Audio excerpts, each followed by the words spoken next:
Well, friends, I'm excited to have an old friend here in the studio with me today. Brian Helsby and I met on a men's camp many years ago, and he worked for many years for Youth for Christ here in South Africa and has also worked for years for Heartlines. Now, this year, Brian released a book called God's Love Stories, which I've been seeing online. It's been shared everywhere, so I've asked him to come and share some of the stories from his book. Brian, thanks for being here.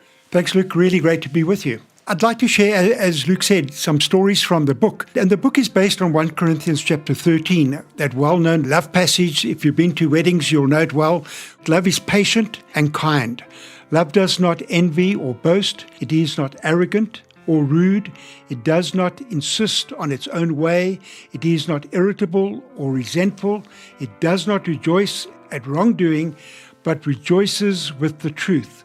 Love bears all things, believes all things, hopes all things, endures all things. Love never ends.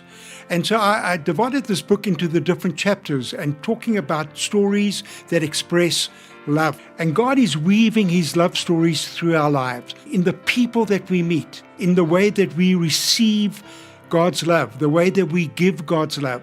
And for instance, let me just share one story. For many years, I ran youth programs, and I ran a program at a school hostel, about 100 young people on a Thursday night, and Temba was there. And Temba was, if I can use the term, horrible. He just was horrible to everybody. We had divided into discussion groups, and I'd taken a group of about 10 guys sitting on the floor, and I was trying to explain God's love. And I said, when you're horrible to somebody, they're horrible back. When you're unkind, they're unkind back. But the opposite is true. When you're loving, they love you back. One guy put up his hand, he said, "What about Temba?" I knew what was coming. "What about Temba?" I said. "Well, he's always horrible to you, Brian." I didn't take it personally. He's horrible to everyone. Then I asked a dangerous question. I said, "But tell me, how am I to Temba?"